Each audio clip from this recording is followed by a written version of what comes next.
Dr. Watts is the founder. He's the president and chief solutions officer for Watts & Associates. He has over 30 years of experience as a keynote speaker, an author, a corporate consultant, an executive coach, as well as a university professor. His expertise as an organizational change and development consultant has enabled him to successfully lead broad-scale and single-subject interventions for a diverse clientele of small businesses all the way up to Fortune 500 companies across various industries, as well as nonprofit entities, including major colleges, universities, high schools, and charitable organizations like the YMCA. Not only that, he's the author of the following 4 acclaimed books: People Are Never the Problem, Refuse to Play the Blame Game, Development of LADS, which Learning, Assessment, Diagnosis, and Solution Model, Swim Sideways, Living and Learning Through the Strong Currents of Life and Business, and The Plastic Coated Leaf, Poems and Short Stories. He's quite prolific. In addition to that, he holds a doctoral degree in organizational psychology. He's an award-winning university professor. He's a former NFL football star for the New Orleans Saints and Oakland Raiders. He's a college football All-American and a member of the Boston College Varsity Hall of Fame for athletic excellence. Okay, it just keeps going here. This guy's pretty phenomenal. He's the recipient of the 2014 Florence Sabin Award, the 2016 IAWP Fostering Partnership Award, and was a 2017 Man of the Year nominee for the Leukemia and Lymphoma Society. He received the acclaimed Meritorious Performance and Professional Promise Award from the state of California. And he's been named to several college All-America teams, the East-West Shrine team, and the North-South Senior Bowl team. He holds a bachelor degree in speech and communication from Boston College, a master's degree in speech and communication from San Francisco State University, and a doctorate degree in organizational psychology from the California School of Management, Alliant International University. But what's phenomenal about all of that is he is most proud, after all of those accomplishments, of being a cancer survivor and touching people's lives with his story of triumph over his greatest life challenge. And also being a father to 3 very wonderful children, and I learned 3 very delightful grandchildren as well. So I think there's a video that's going to play about Dr. Watts, and I am thrilled to hear you speak. Thank you very much. It's always your choice. And when you make the choice, you own it. It becomes yours. You possess it. What are my principles about right and wrong? What is right and wrong for me? And that creates a boundary for me in how I function in the world, how I navigate through this world, how I can help facilitate my choice-making and my decision-making. Former Oakland Raider Robert Watts said that one day he ran across a group of kids just hanging out and using the pool on his vacant property. When he tried confronting them, they ran. But Watts caught up with them. He sat down and talked with them about what they were doing. He developed a relationship with the kids and helped them to improve their behavior. I found some value in kids, and I think that these kids, because of the fact that I see the value in them, turned around at 360 from the behavior that they were exhibiting prior to me engaging them. Watts wants us to remember there's no such thing as a bad kid, just kids without the opportunity to be good kids. You make a decision to wait. You make a decision to study hall. You make a decision to do your homework at night. Don't you ever in your life, ever underestimate the power of a decision. Maybe you don't want to be the leader, and that's okay. Step down. But it's about having courage to say that, look it in the face and deal with it. It's about being able to know where this company needs to go, this organization needs to go, where this family needs to go. So you can't turn me around. You can't deter me. You don't have enough to do that with. Because wherever you found me, I made it there. And if I wake up tomorrow, I'll make it there too. Because I'm striving to get there all the time.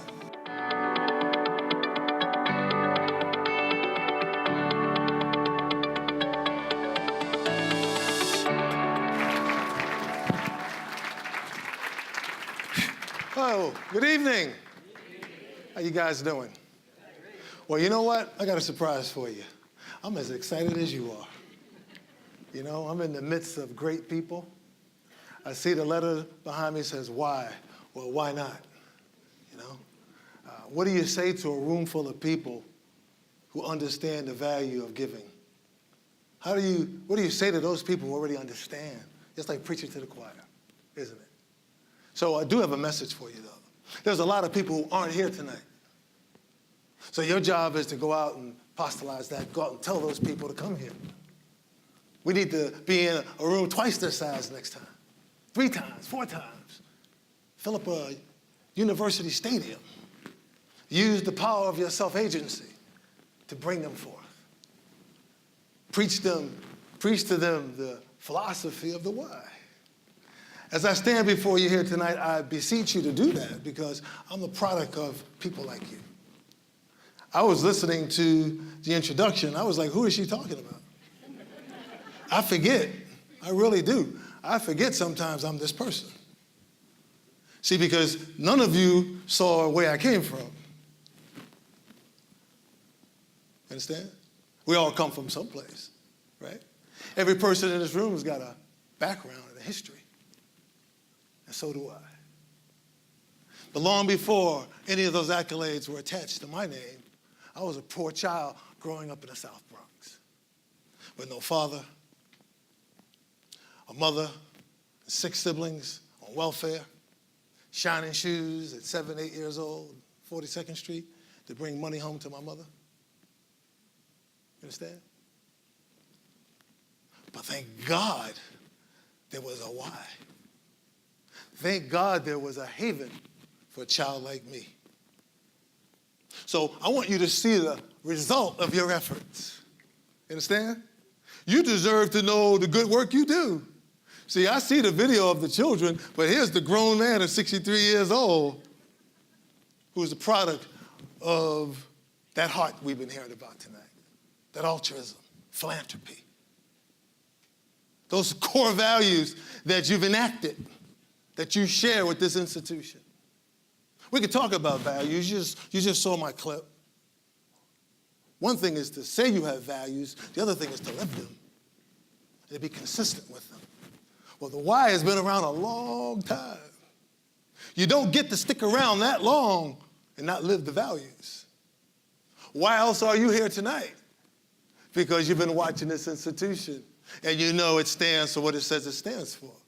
So you're willing to put your time and your money behind it, right?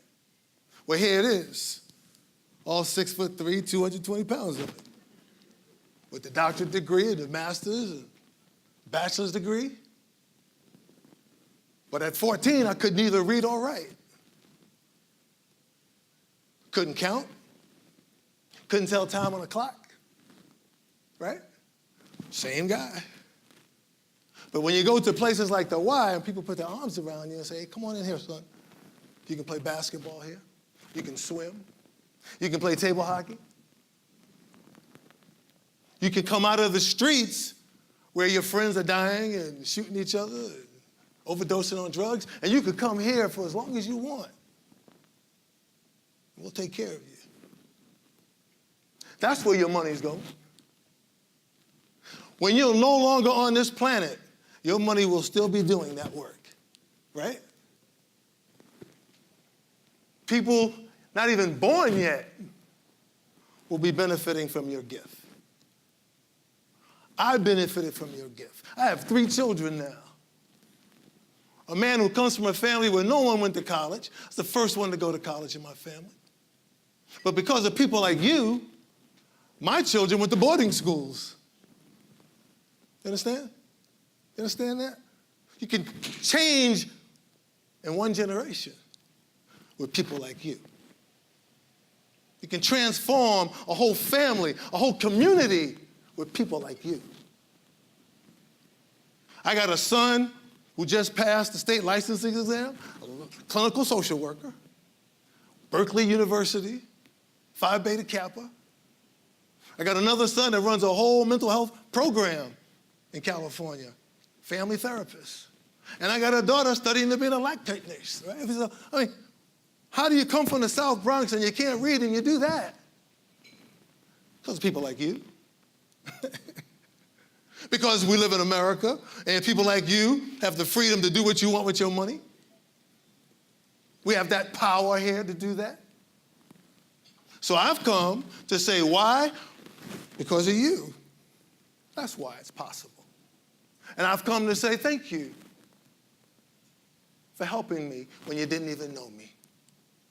You see, because true leadership understands that it's not about what you will benefit, but who you can help. I went to China recently, did some seminars over there, and I went to the Great Wall of China. Anybody here been to the Great Wall of China? Anybody? I can't see one here. Anybody else? I didn't bring my Polaroids. But I went to the Great Wall of China. What a metaphor for endurance and vision, right? But somebody thought about the why once and said, I want to be able to create an organization, or a group of people said, I want to create an organization that will be around for a long time, helping all kinds of people in spite of what their ethnicity is, right? I want to bring people together and help people. And people in China built that wall to keep enemies out. But you know, it took 250 years to build that wall. So some leader somewhere had a vision. He knew he would never see that wall completed. And every generation, each dynasty said, we're going to keep building that wall. But we won't get to see it finished. That's what leadership is. You live out the values in spite of the fact that you won't get the benefit from it. So I'm just trying to share with you who you are. If someone hasn't told you, everyone in here understands that innately. So you need to give yourself a round of applause for that. Come on. I'm recognizing all of you. Come on. I wrote a book called People Are Never the Problem. And I can't think of a group of people that best represent that. You guys really reflect the essence of that book. People are never the problem. People have problems. And when we as a species act the way you guys act in this room, then it just keeps proving it to me. Because you don't give yourself to something like this unless you understand that in your spirit. You don't know the children that are benefiting from your help. You just know they need help, right? Some of us may be acting a certain way at certain times. It may not seem worthy of someone's help, but that's who needs it the most. But I found something magical when I was working with some children in the inner city in New York City. I'd go every year and work with the kids in the neighborhood I grew up in. And some of them had a lot of problems, and we helped these children. And then, you know what? Their behavior would change. Dr. Watts is coming back. Whoa. The best behavior. I want to see Dr. Watts. Don't want Dr. Watts to think I'm not trying hard. And gradually, the behavior got better. So guess what I asked? I asked this question. If people are the problem, then why are the kids still there? I thought they were the problem. That's what everybody in the city was saying. Those kids are a problem. They were not even worth the time. It's an amazing thing that happens. When we solve our problems, we're still here. Well, if we were the problem, you should be gone. Don't you? Have you ever had a problem and you solved it? Were you happy? Okay, did you go looking for it? All right. You don't want to see it no more. But you're here. So we're in a young Christians organization. Jesus understood that. Let's wake up. Jesus understood that about us. They got some problems. I'm going to go down there and help them. Right? And I'm going to take the problem back with me. I'm going to wear it. I'm going to hang on that cross, and I'm going to wear it. So I can redeem these people. If we were problems, folks, trust me, he ain't showing up. He don't come and do all that for problems, right? He came here because you were worth it, loved you. And you understand that. And so you know when you're working with children that are suffering or people who have cancer who are suffering, you start creating programs because guess what? You identify with people. You are people yourselves. I have to remind people of that when they go, well, people are the problem. I say, well, you just trapped yourself, right? If we are problems, you don't get to pick and choose who's going to be the one. If people are the problems, then it covers all of us. So there's no better organization that I can point to than the Y in my life. I mean, the Boys Club played a role too, but the Y was the first place that I went to that said, you're worth me helping you. You have value. Come on in. We care about you. Have you eaten? Do you need socks? Do you need some gym shorts? First time an organization other than the one that I was born into in my family cared something about me. So I've come full circle tonight. It's the first time the Y's asked me to give a talk. So I feel privileged to be able to come back and tell you my story. To tell you how grateful I am for you being who you are. I was at the Gwendolyn Brooks School yesterday. Anybody familiar with that elementary school? And I went in there to work with the children. There was kindergarten in there. There's some folks in there that was with me that day, so tell me if I'm wrong, but it was kindergarten, the second grade. I think there was a third grader, fourth grader, a fifth grader. It was just a ladder there, right? And I said, okay, I got to go to work here. I thought I was dealing with sixth graders all. Yeah, I had babies in there. And I got on their level. And guess what we talked about? Etiquette. I wrote the word etiquette on the board. And within seconds, the fourth grader said, that's etiquette. Whoa. All right, I got to get scholarly, you know. And then we talked about etiquette, and I said, well, anybody know what good etiquette means? They kind of, I said, well, what about manners? Oh, then they got excited. Well, you don't put your elbows on the table. Very good. Speak nice to people. Don't be mean. Say thank you. Say you're welcome. Say you're sorry. And these are children that the development people from the Y told me are children who, you know, on the lower end of socioeconomic strata. Don't have all the means at home. Right? But the Y gets it. The Y says that don't matter. That means I got to work harder. Help these children. Those same children could answer every question I asked them. You understand? Everything I asked them, they could respond. I said, let's talk about values. So I wrote the word values on the wall. The fourth grader said, I said, anybody know what this means? And she said, profit value? Profit value? I said, what is this, UPenn? I mean, I thought I was at Dartmouth. That's product, fourth grade. Product value? So, wow, blew me away. I said, well, that's not the kind of values I'm talking about. But, wow, what grade are you in? Fourth grade. Wow, you want a job? You come back to California with me, work with me, right? But guess what? Imagine if there was no Y after school program. Imagine that. Imagine if that baby didn't have that opportunity to be having a dialogue with a doctor of psychology, to get it validated. I just watched her. Everything I did, she was on me, every move I made. She's an African-American girl. I'm an African-American man. I wonder how many times she had that experience. I wonder if we really know what gift we gave her that day. I wonder if she has a black man in her life that did that with her. Think about that. She was seeing her reflection in a prestigious position, validating her. It's powerful stuff. And she was sharp as a razor. I said, my name is Dr. Robert Watts, and I wrote D-O-C-T-O-R on the board. And I said, can anybody tell me what the abbreviation of that is? I thought I was being smart. She said, a DR. Wait a minute, time out.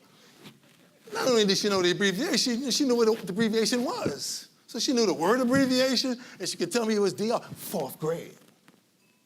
Do you know that's what your money was doing? Did you have any idea that you may be cultivating somebody who's going to cure the cancer I had?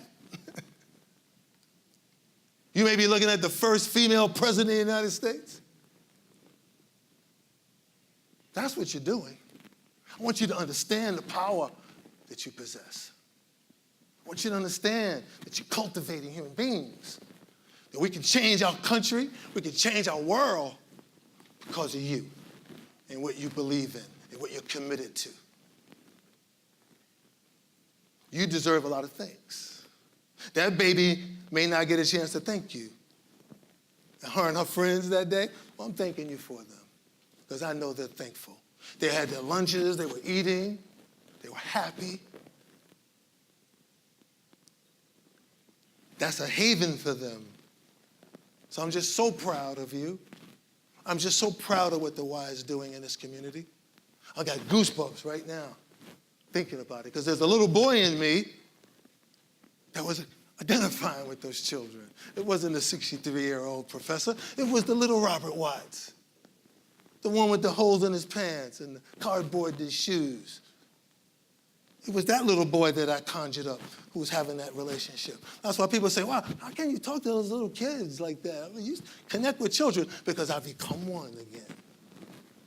Because I understand where they are. I've been those children. And I released all that, posture and all that stature that I have, and I become that child again. And it's magical. It's a beautiful thing. That's all I can tell you. In the book, People Never the Problem, there's a chapter, and it's called You Are the Course, But Are You Teaching It? Okay? I like that chapter. And so I picked that chapter just for a moment because I want to encourage you to understand how to use it to advance what it is that you've been called to do. Whether you realize you've been called or not, you have been called. And you are responding to the call. But you are the course, but are you teaching? It's pretty simple. If you want people to pass your course, you got to teach it. Real simple. I was a university professor for a long time, and I've never given a final on the first day. If I did, you should walk out of that class. You should say, this guy is nuts. And it's worth 100% of your grade. The rest of the semester, we're just going to have pizza and watch 16mm film. That's how far back I go. But I don't do that. What I do, I don't hand out a syllabus. I hand out a survey. Beginning of every semester, I give a survey out. Tell me who you are, why you're taking this course, why is it important to you, and what do you expect from me? Because you're paying the tuition, and that's how I get paid. You're the boss. Students go, huh? That ain't how it works, is it? I say, yeah. I wouldn't have a job unless you paid your tuition. So you're my customers. I'm here to serve you. I'm a teacher. You're a learner. You paid for it. That's true, isn't it, Dr. White? Yeah, it's true. You got to hold me accountable. Okay, we got to figure this out. But in that moment, when they take that survey and give it back to me, give me the data, and I report the data back, we have a relationship now. They have ownership of this course. It is truly theirs now. And I have a job to pass their course. They've told me what they wanted from me. Now I got to pass that course. And I can tailor my course to those needs, which makes it easier for me to pass their course, and they can pass the course I'm going to teach as a result. So it becomes a process of reciprocity, building reciprocity in relationships. So as you think about your role at the Y, ask yourself this question. Do I know the Y's course? Can I teach the WISE course?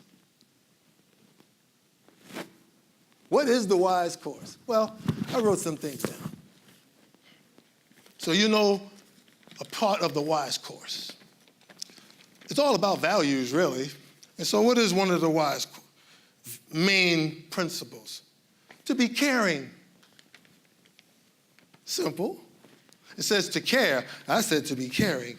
I'm gonna energize it and activate it, demonstrate it, to be caring. What would you tell people in your life that you know, who you know, how is it that they can be caring? And how by being caring, they can reflect the attitude and the spirit of the why. And as a result, gain great benefit from helping other people by caring for them. That's one of the values of the why. To be honest. Wow. I'm not surprised you're here. This institution is caring and it's honest. So what would you say to people in your community? Well, I'm associated with the why because they're honest. They have integrity. They do what they say they're going to do. I saw a guy came and speak last time, African-American guy, bald head, and knees are crickety, and his ankles are crickety. He's a football player. And he used to be a white kid, and he was poor, and now he's a successful guy. And that's because somebody was honest and caring. In the South Bronx, in 1962 and 63 and 64. That's why I'm associated with the why. And to be respectful. Think about that. When I was a child and I went into the Y, I felt respected.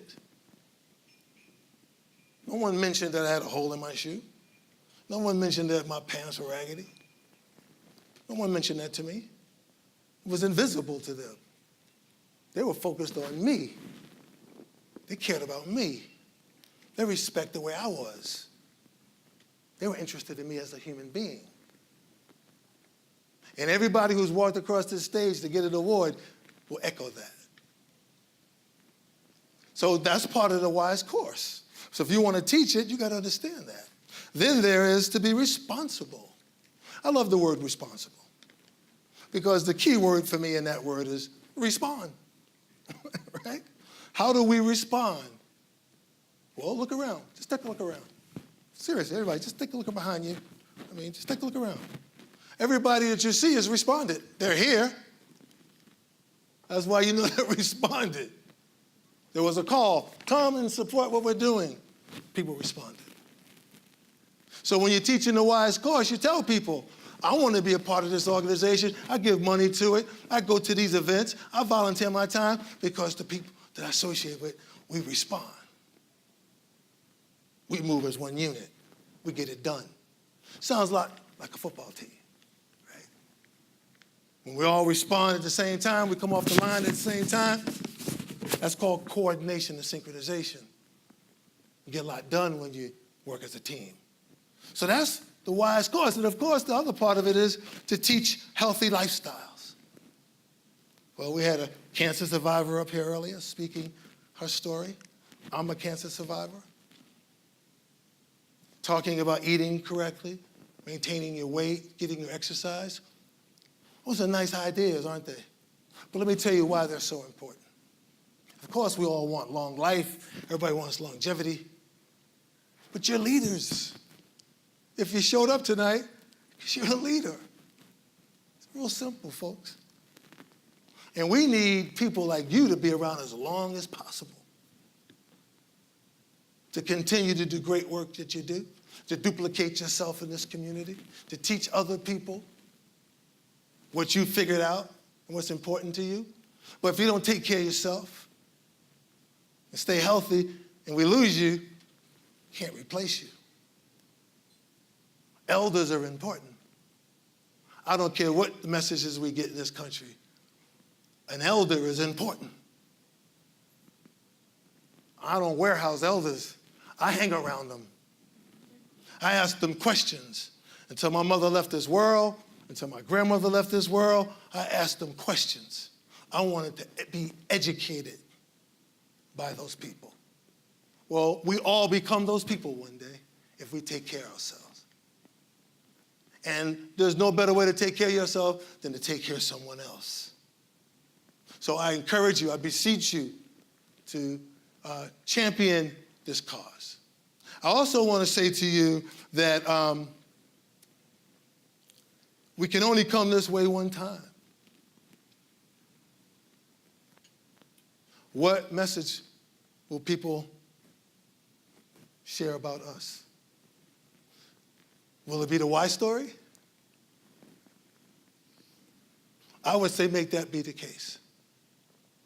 Build on your legacy by living out this vision. I'm selfishly saying that because I understand the value of it. I also want to say to you that I've written this book called The Plastic Coated Leaf. And there's 2 poems in that book that I want to share with you before I leave you tonight. One of them is about a gentleman named Mr. London, spelled like the city. So I'll set it up for you just a little bit. Mr. London was a good friend of my family's. Like I said, I didn't have a father. I never met him. He passed away in 1995, but I didn't become cognizant of who my real father was until January. Okay? So I'm 63 years old, and I just found out in January. I thought I was Robert Watts Jr., and I'm not even Robert Watts. My father's Wills, right? He's a friend of my uncle's. And my father's first cousin is Maury Wills, the baseball player. So now I talk to Maury Wills all the time. We've been on the phone every day almost. So great experience. But Mr. London was like a surrogate father to me. I don't know where to this day, my mother's passed, so I don't know where he came from. It's weird. But he was always there.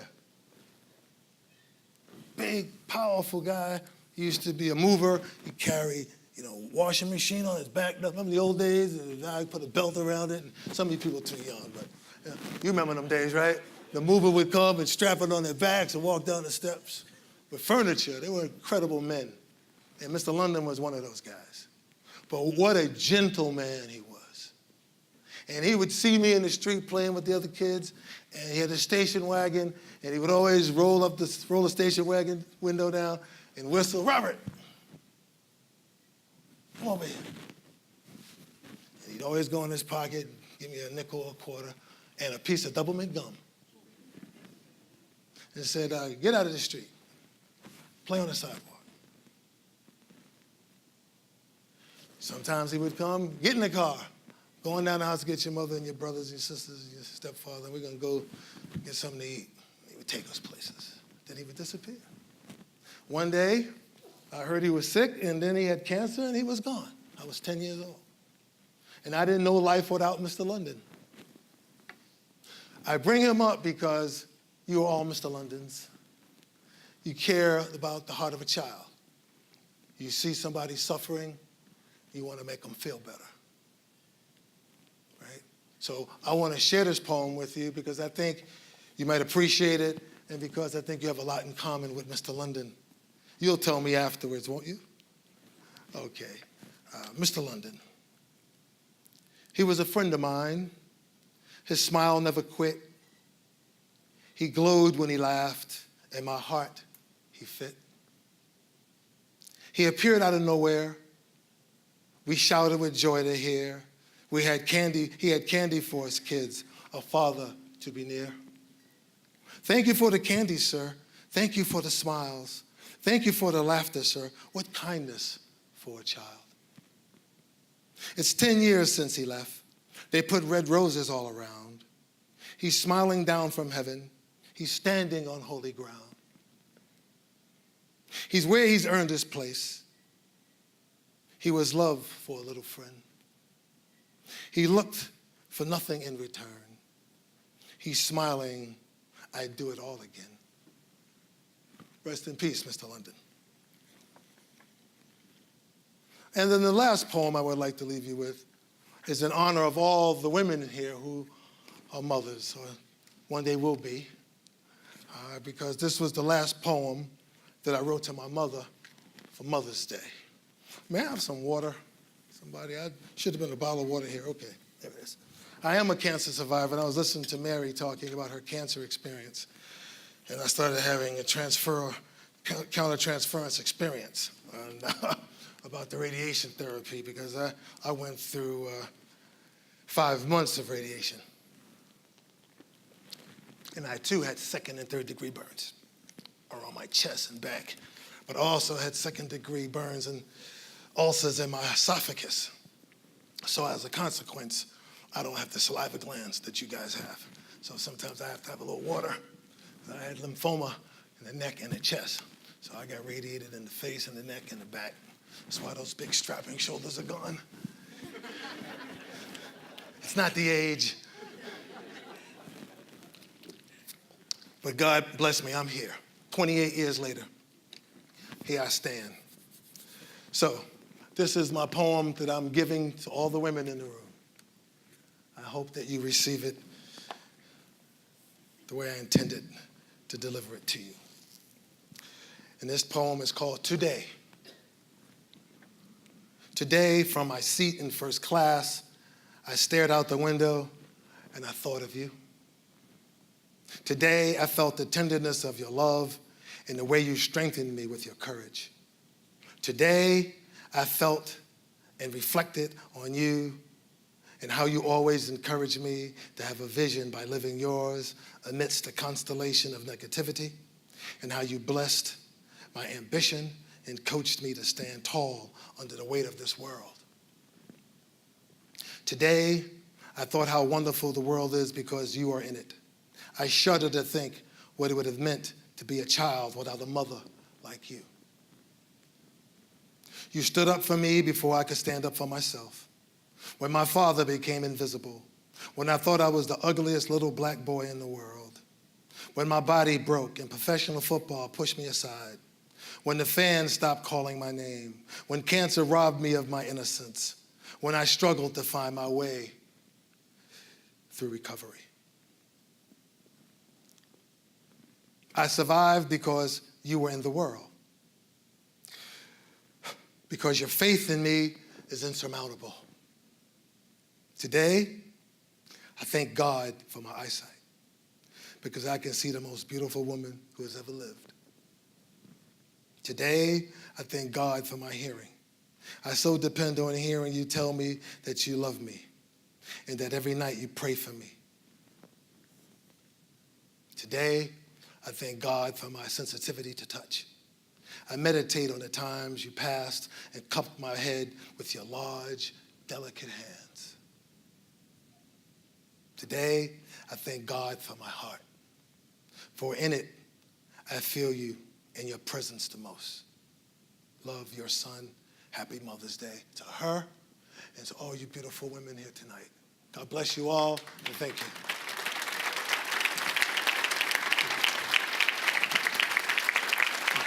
Thank you.